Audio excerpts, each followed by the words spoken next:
Assalamualaikum warahmatullahi wabarakatuh. Saya di sini akan mempresentasikan tentang materi desain produk dan jasa atau pengembangan produk dari mata kuliah Manajemen Operasi pertemuan 11.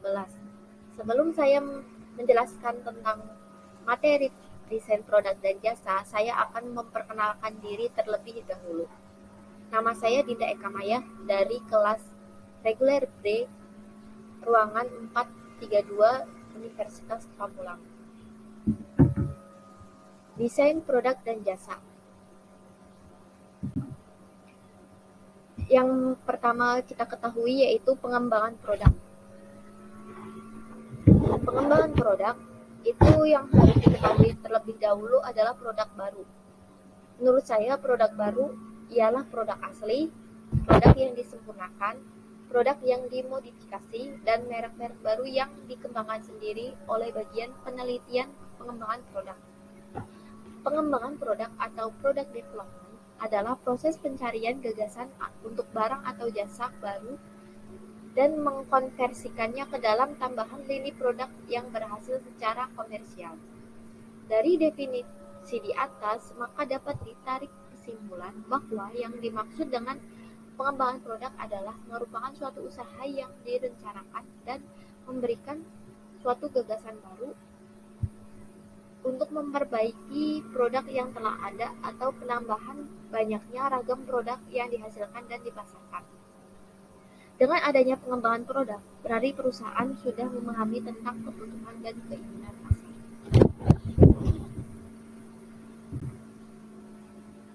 Hambatan pengembangan produk baru. Perusahaan yang melakukan pengembangan produk dengan tujuan untuk memenuhi kebutuhan dan selera konsumen, maka di saat yang sama, perusahaan pun harus memikirkan hambatan-hambatan yang mungkin akan terjadi. Faktor-faktor yang menghambat pengembangan produk yaitu 1. Kekurangan gagasan mengenai produk. 2. Mahalnya proses pengembangan produk baru. Ketiga, kekurangan modal. Yang keempat, siklus hidup produk yang lebih singkat. 5. Produk tidak akan dirancang dengan baik. Strategi pengembangan produk baru. Strategi pengembangan produk baru dapat dikelompokkan menjadi reaktif dan proaktif. Faktor-faktor yang mempengaruhi penggunaan strategi reaktif atau proaktif mencakup ukuran dan pertumbuhan besar, perlindungan sebagai inovator, kekuatan dan kelemahan daya asing, posisi pasar perusahaan. Strategi reaktif berupa 1. Strategi defensif, yaitu menyesuaikan produk yang ada sehingga produk itu bisa bersaing dengan lebih baik melawan produk kompetitif yang diluncurkan.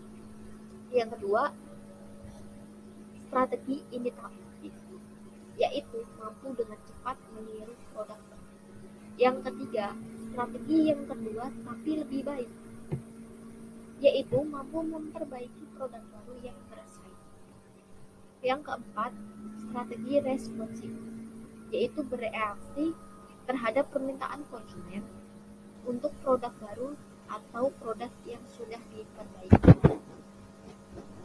Strategi proaktif berupa strategi lead back, yaitu berupaya mengembangkan produk-produk teknis yang unggul. Strategi pemasaran itu didasarkan pada menemukan kebutuhan konsumen dan kemudian mengembangkan produk untuk memenuhinya. Yang ketiga, strategi akuisisi, di mana perusahaan membeli produk baru untuk dipasarkan.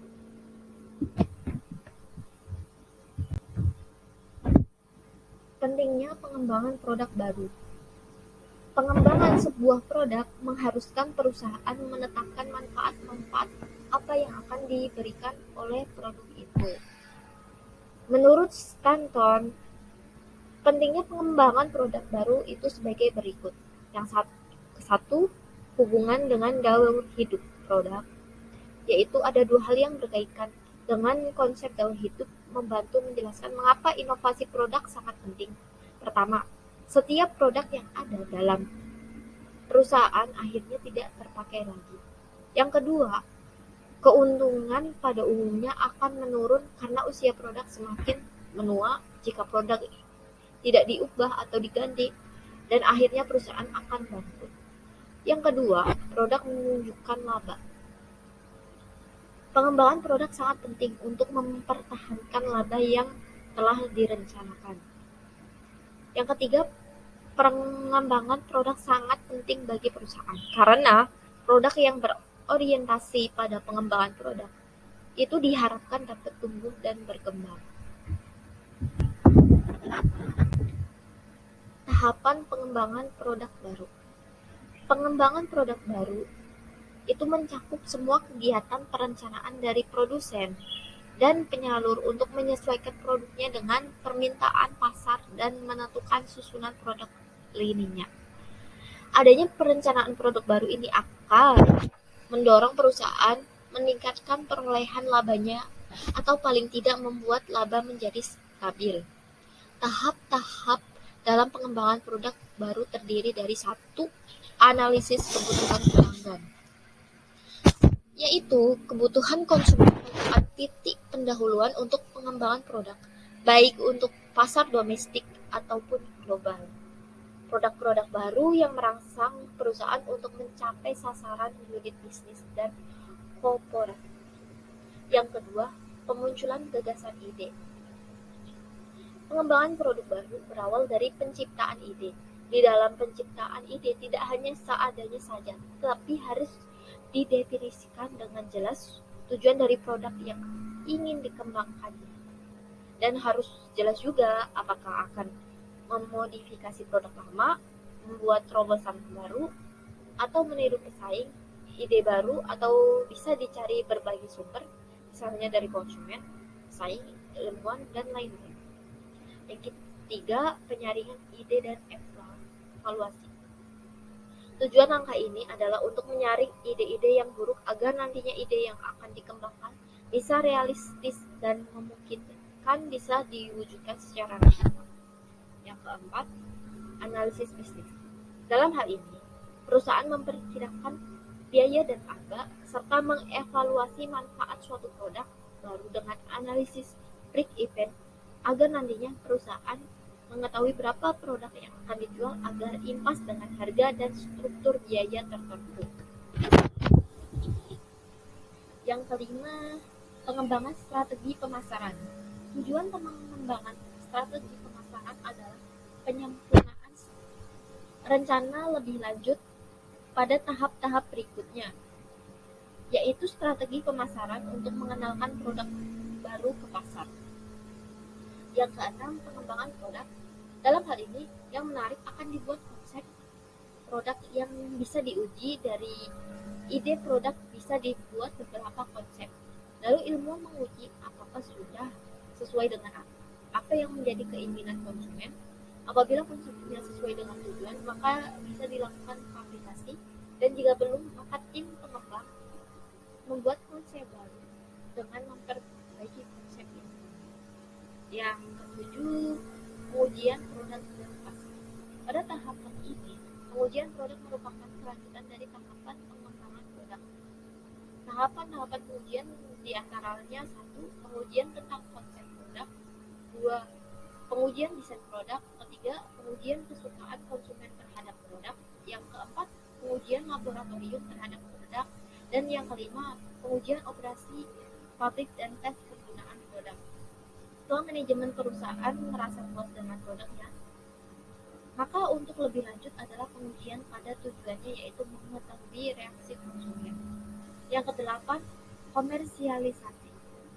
Uji pemasaran memberikan cukup informasi untuk bisa mengambil keputusan apakah produk akan diluncurkan atau tidak.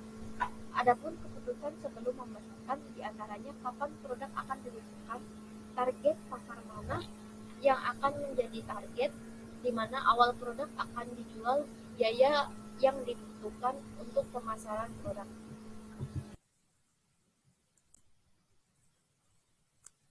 Quality Function Deployment atau QFD.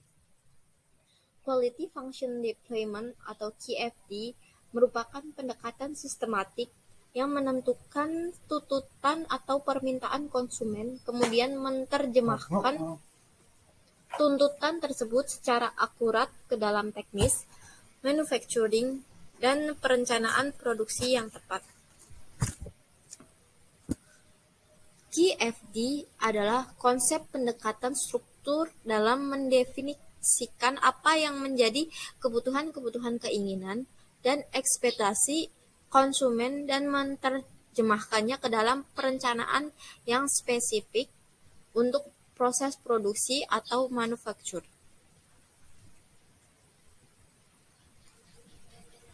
Quality Function Deployment atau QFD yaitu merupakan satu-satunya sistem mutu komprehensif yang bertujuan secara spesifik yaitu memaksimalkan kepuasan konsumen dengan mencari kebutuhan konsumen, baik yang jelas maupun tidak terucap oleh konsumen.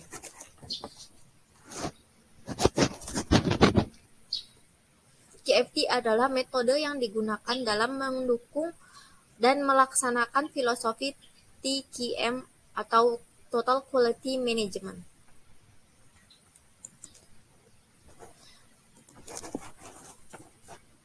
Manfaat QFD. Menurut Nasution tahun 2001 halaman 24, QFD membawa sejumlah manfaat bagi organisasi yang berupaya meningkatkan persaingan mereka secara terus-menerus, memperbaiki kualitas dan produktivitas. Manfaat dari QFD antara lain: 1. Fokus pada pelanggan. QFD memerlukan pengumpulan masukan dan umpan balik dari pelanggan. Informasi kemudian diterjemahkan ke dalam sekumpulan persyaratan pelangganan yang spesifik. Manfaat kedua QFD adalah efisiensi waktu. QFD dapat mengurangi waktu yang dibutuhkan dalam pengembangan produk karena memfokuskan pada persyaratan pelanggan yang spesifik dan telah diidentifikasi dengan jelas. Yang ketiga, orientasi kerja sama tim. QFD merupakan pendekatan orientasi kerja sama tim. Semua keputusan dalam proses didasarkan pada atas konsensus dan dicapai melalui diskusi mendalam dan brainstorming. Yang keempat, orientasi pada dokumentasi. Salah satu produk yang dihasilkan dari proses QFD adalah dokumen komprehensif mengenai semua data yang berhubungan dengan segala proses yang ada dan perbandingannya dengan persyaratan pelanggan.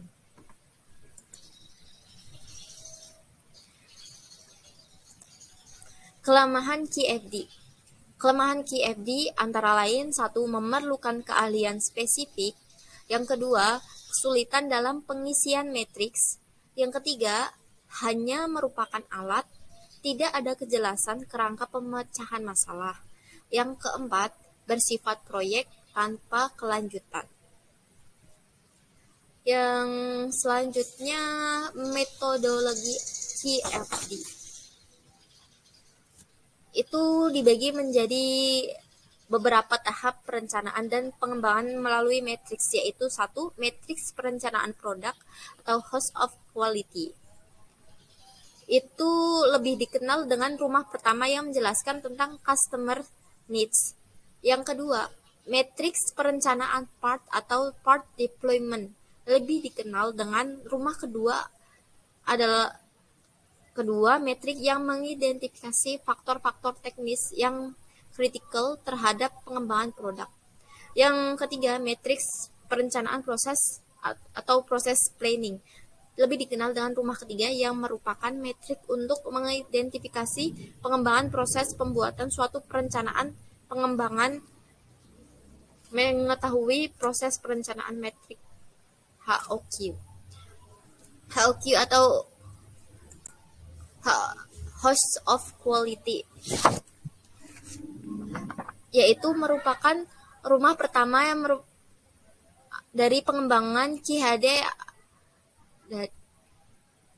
Metrik House of Quality adalah bentuk yang paling dikenal dari representasi QFD. Metrik ini pada dasarnya terdiri dari dua bagian utama, horizontal dan bagian vertikal. Sekian presentasi dari saya. Apabila ada penjelasan yang kurang dan kata-kata yang ada yang salah, mohon dimaafkan. Terima kasih. Wassalamualaikum warahmatullahi wabarakatuh.